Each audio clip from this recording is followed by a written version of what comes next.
My first question, as you might imagine, for our network, if you were to win, what would be your pitch to the members of the investment community who have, over the last couple of years, decided to up sticks and leave New York City as their main residence and place of business to other states like Florida, but others as well? How would you entice them back? I would tell them that I get it and that we need to get our city working again for us and our families.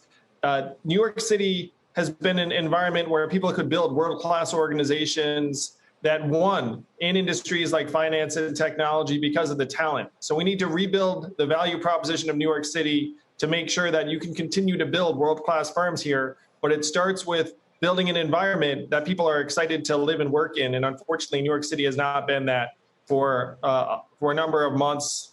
So that's why we have to turn the page on the political leaders that have failed us and failed to maintain the value proposition for people and families here in New York. To what extent are some of the factors that have drawn investors away out of your control? I mean, the SALT deduction clearly is a big one. Would you be open to cutting the city tax, or is that just not really affordable at this point?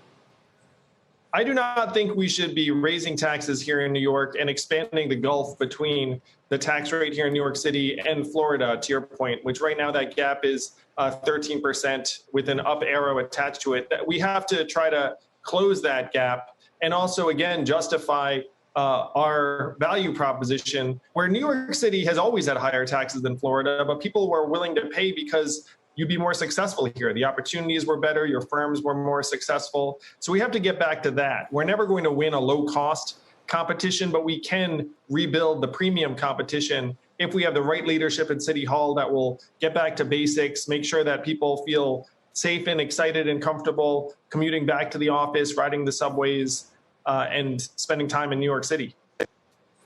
You've said before, Andrew, that you want to make New York City a Bitcoin hub.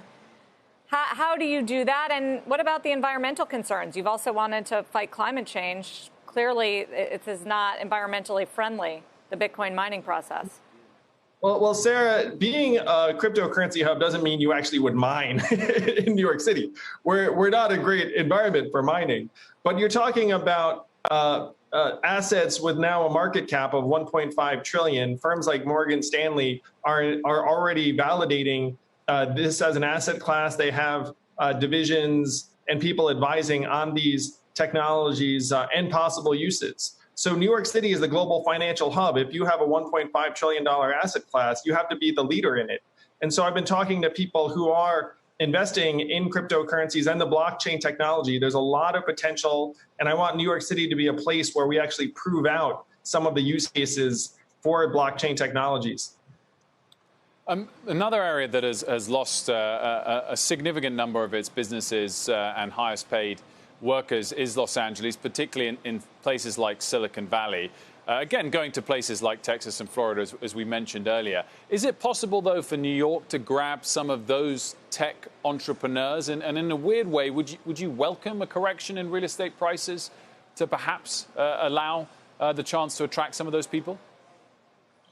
New York City should be competing for the #1 spot in technology. I believe the next generation of technology companies are going to involve technology plus consumer products, technology plus media, technology plus finance, technology plus real estate.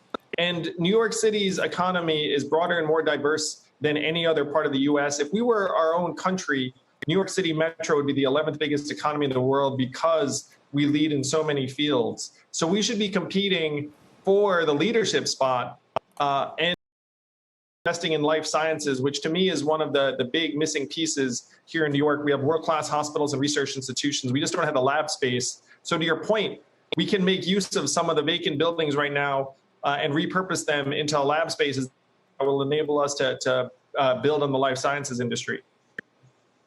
Andrew, we've talked on this network to a bunch of real estate developers, and many of them are looking to Florida, and they're not that optimistic on New York and on the economy, and they tie the issue of crime to New York City's future. And already the statistics are pretty horrific, with shootings up 68% this year versus this time last year. Hate crimes are up a stunning more than 100%, especially anti-Semitism and anti-Asian hate.